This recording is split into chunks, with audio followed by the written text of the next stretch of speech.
Now, we're going back to one of our live events, which is the Aggett Inquest that's been going on for several weeks now.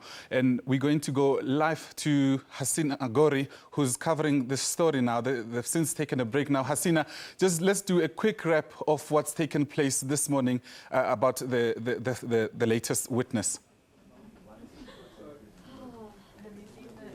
Good morning, Matuba. Yes, we are on a tea break right now.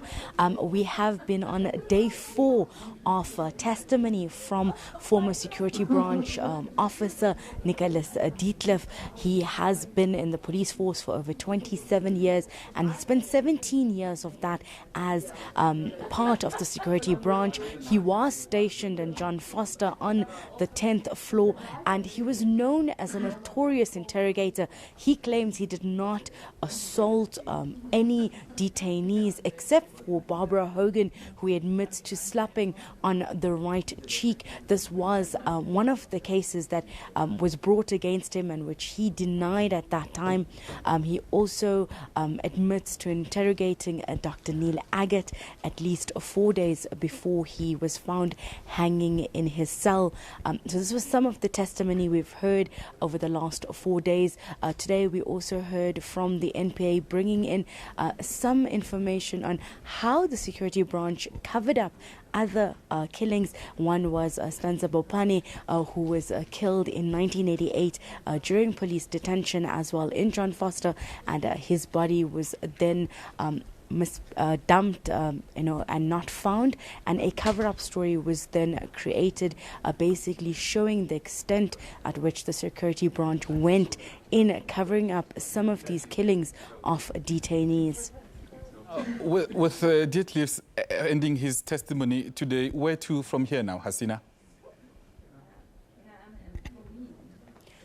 We expected to hear from other police officials that were stationed at John Vorster.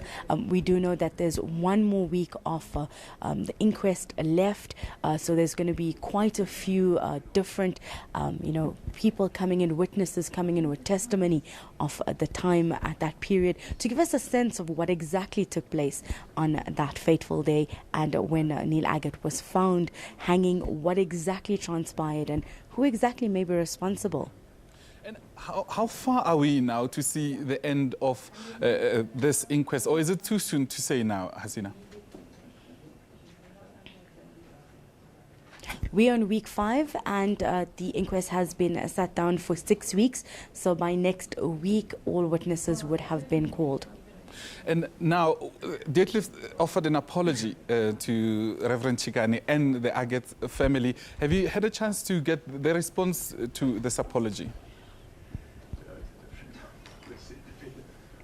So we've spoken to the Aggett family yesterday as well.